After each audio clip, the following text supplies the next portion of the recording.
Hi everyone, and welcome to part 2 of the BVM Bandit Mark II build video. We're going to go ahead and talk about the engine hatch cover and the main canopy because it is a little bit tricky to get installed, and I wanted to share how it came out and show you how to do it. Okay, so the first thing you're going to do is the engine hatch canopy. You're going to install these carbon fiber pins. The adhesive I'm using is Aero epoxy, same thing as Hysol. So we installed our carbon fiber pins first, then we go over to the fuselage, and what we're going to do is we're going to put paint. Well, I use black paint. I put a little dab of paint on the tips of these pins. Do not install the CF containers just yet, or the carbon fiber hooks I should say. Set this in place. It'll set in and off a little bit like that. You can center it, and then you just touch the fuselage and that'll transfer the paint to the fuselage.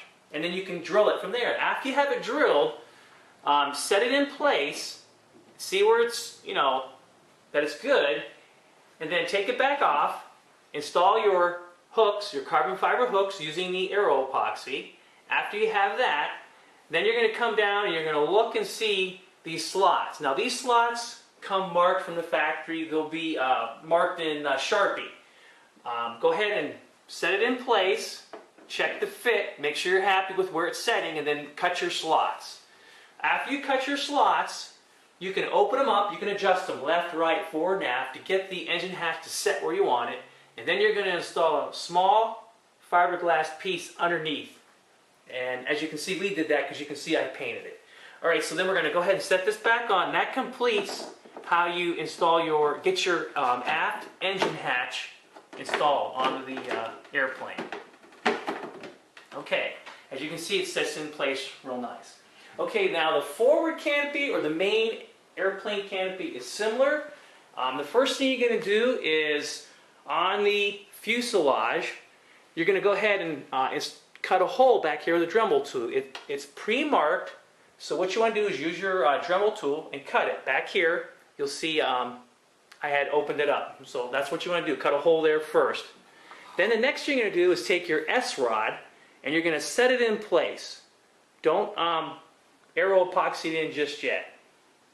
That's going to be a guide so that when you slide your canopy on, you're going to see where it sets. Now do not install your CF hooks just yet. What you're going to do is set it in place, it'll set flat. You'll see small cutouts in the balsa, and I used a paintbrush with some black paint, real fine paintbrush, and I got in there and I marked where those CF hooks were going to be. Now the reason why I did that, I just double checked where the marks are that came from the factory that are in Sharpie, and they were pretty close, so that worked out. Then you're going to come back, after you check that, mark that, you're going to come back and you're going to install these 4 carbon fiber hooks in place. Use the Aero epoxy, set them in place. Then after that, come up to the fuselage. After you're happy with the way it's setting, you're going to cut your 4 slots here, and again, you can move them forward and aft. You can trim a little material forward and aft and side to side, left and right. Then you're also going to install a fiberglass piece underneath that slot. Then the next thing you're going to do is set it in place, set the canopy back in place, because you have to install this fiberglass piece with this slot. So you don't want to make this slot too big. Okay? So before you put this on, you want to go ahead and install your last carbon fiber hook. And then you go ahead and set the canopy in and mark that where it's going to set. So that'll help you adjust the hole. After everything's set in place, you're going to go ahead and install your latch right here, as we did. All right. Then there's a Sharpie marking on the fuselage. Just trim it out real carefully with the Dremel tool. And here it is here, spring-loaded hatch, and then you're going to Aero epoxy it in. All right. So as you can see, that's completes that, and then the canopy sets in real nice. Just simply get it into the aft area, the aft hole there, and then sets in, and then there you go. So that completes the engine hatch cover and our main fuselage canopy. Now, of course, we're going to go ahead and get the cockpit floor in and the canopy, plexiglass, and the pilot figure and all that. And we went over that last video. That's pretty basic. You just set that in place and glue it in. All right, so on to the next portion of the build. The next portion of the build that we're going to discuss is the Bandit Mark II's fuel system. Here on the table are all the components you're going to need to complete the fuel system. We have our main tanks here, and they come in two halves, so you're going to have to aero epoxy them together, as we did in this tank. These are all your fuel fittings you're going to need to assemble the main tanks, your clunk, your fuel inlet fuel fitting, your vent, and your fuel line. So over here on this tank, we have to finish that and install those. This is your fuel line that you're going to use for the Bandit. You have 6mm and 4mm. This fuel tank here is your header tank, and these are all the components that go in the header tank. You have your clunk, your fittings, your fuel line. Okay, and this is your UAT, your fuel pump, fuel filter to the engine, T-fittings here, fuel valve, reducer from 6mm to 4mm, and your fuselage vent line. This is the line that's going to, the vent is going to be sticking outside the fuselage, that for fuel drain. And so, that being said, pay particular attention to the instructions that come with it. They have detailed drawings and instructions to help you assemble this fuel system correctly so that you won't have any issues. Pay attention to it, take your time, pressure check your tanks, which we've done on this after you get them assembled. Check everything for leaks. And we'll go ahead and we'll cover more of this fuel system, and we'll show you how it looks once it's installed in the airplane. So let's go ahead and get this installed in the airplane. The next section of the build is going over the items installed in the fuselage and our canopy. As you can see here, we have our canopy, our main canopy, completed. Our cockpit floor is installed, pilot figure, and all the other components. So that came out great. The items that you see here are heat blankets and aluminum tape, and these heat blankets get installed in the aft section of the fuselage, and they cover the elevator and rudder servos and protect them from heat. We have one blanket installed, so I just wanted to show you that. This is where I'm going to install the ECU and the fuel pump on this balsa structure, and it's going to set inside this pocket between the intake ducts right here. Alright, let's go ahead and talk about some of the components inside the fuselage and show you what we've done. One of the things you're going to see is we've changed the receiver. I decided to go with the Spectrum AR12120 12-channel receiver. I also installed this balsa structure here so that you have a nice area to install your components. We have the TM1000 installed with our GPS sensor and our G meter, and we will have a JetCat sensor. Here is our on and off switcher for our receiver. We're going to be running A123s. Okay, you can see all our wirings installed. Our iGyro is setting right here, and everything has been powered up and set. The iGyro's been rigged. So, and the receiver's been powered up and all our flight controls were set, so I wanted to mention that. And this is the area where the fuel pump and the ECU are going to go. Here's our UAT. It is just setting in place, showing you where it's going to go. We have a hopper tank setting here, and our main fuel tanks are setting in place to show you how they're installed. In the center section of the fuselage, you can see our e-brake, and it is completed. It works great, provides about 50 to 60 pounds for the braking. This cable here goes to our turbine here. This module here is our module that controls our main landing gear, retracting doors. That's installed. And you can see all the wiring has been installed for all the servos on the wings and the tail feathers. Back aft, you can see I also installed some heat shield to protect those wires from the heat, and then way in the back, you can't see it, but way in the back, that's where your heat blankets go. There's also a heat blanket that gets installed here. Alright, so those are some of the items that we've got completed. We still have to plumb our fuel system. We still have to get the ducting in and get the turbine in.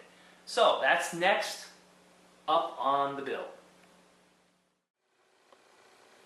The next section of the build that we've completed is the fuel system and some engine monitoring systems that we've installed.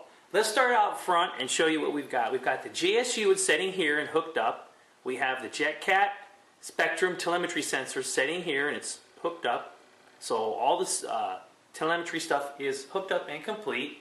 we have our mini I/O board setting here, and then down below we have our JetCat fuel pump and our ECU. So all that's hooked up and installed. The fuel system, you see we've got all our lines hooked up, our UAT secured, and at all the connection points we've installed safety wire. Back aft and below the intakes, you'll see the header tank setting here, and our main tanks are setting in place. And again, all the plumbing's hooked up. We also have our engine JetCat battery setting here. And all the wiring and lines have been roughed in, so when we get the engine installed, they'll be hooked up permanently. So we've got that completed. Alright, so now on to the engine and bypass ducting installation. As you see here on the table, we have everything you're going to need to get the engine installed. The last section of the build, we have our bypass with our 2-inch adapter secured. The ceramic coating has been applied to the aft section of the bypass to help protect it from excessive heat. We also have our Velcro straps that are going to hold the cover. This is the BVM heat shield, ceramic heat shield that has been applied here. Just wanted to show you that. And our P100RX is sitting here, and here's the bracketry that's been set and secured, and that's what's going to be secured to the bypass to hold the engine in place. So we're going to go ahead and get this done, get it installed, and this will complete the last section of the build. And, oh, one other thing, the bypass. Forgot the long tubing here. We got to secure that to the middle bypass duct. So we'll get that installed as well. We've completed the installation of our bypass and our pipe, our stainless steel pipe, exhaust pipe. As you can see, our bypass is held in by 2 fasteners here, and you just follow the manual. It tells you to drill them out, drill through the carbon fiber, and secure them in, and that's what we've done, and they're installed by tabs that are on the rear spar. As you can see, we have our Velcro setting in place. We also located our holes for the engine and drilled those, so all we got to do is set the engine in place.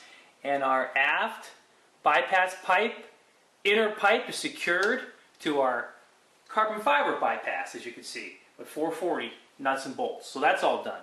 And moving back aft, showing you the tail section of the inner and outer stainless steel bypass pipe, you'll see that we have it setting in correctly. Check the print. You have a 1/4 inch dimension here and 3/4 to an inch dimension here. And we're within limits. We're set perfect per the drawing. Alright guys, so now we're going to go ahead and install the turbine.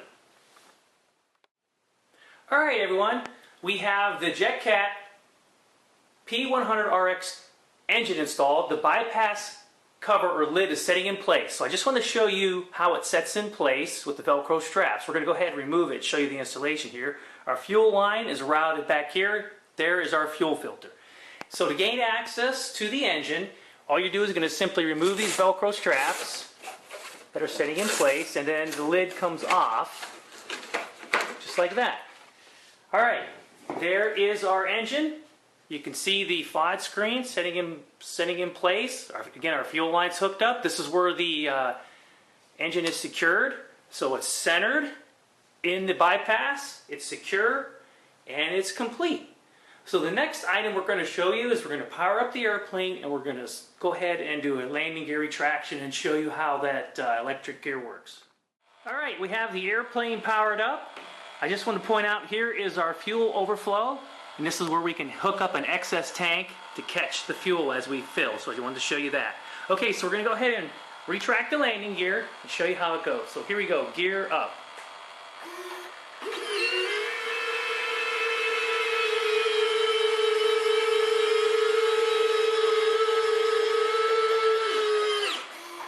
Alright, as you can see, a really nice installation. All the doors close real nice. We're going to go gear down.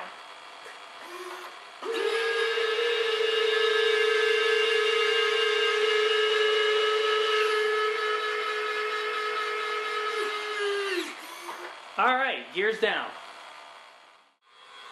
Alright everyone, we have the airplane powered up. I wanted to show you our telemetry on the iPad. First page showing you the G meter and battery voltage. And next page showing you the JetCat sensor, RPM of the engine, and the pump voltage and the battery voltage, and obviously your GPS down here It's going to show you your speed and your flight path. We're going to show you the flight controls starting out up front with our nose gear. Here's our nose gear, left, right, left, right. Back on the wings, we'll show you the flaps. Flaps set at half, flaps full. Here is our ailerons. We also have our elevators here and our rudder. So all that came out great, and all the flight controls are set per the BVM manual, the rates and dual rates, everything's set up in the radio. And let's go ahead and swing the airplane around and show you some other angles. Alright everyone, that concludes the BVM Bandit Mark II build video part 2. We have to get the airplane out to the field where we'll do our engine runs, check everything out, and get our maiden flight accomplished on the airplane. It came out great. I'm really pleased with the airplane. It looks fantastic. It's a great model. Went together real well. The instructional manual is very detailed. Had no issues building the airplane. So I hope you guys enjoyed part 2 of the video. Stay tuned for the flight, and I appreciate everyone watching. Take care out there and happy flying, and we'll get this BVM Bandit Mark II in the air and I'll show you how she flies. Happy flying from TinkermanRC.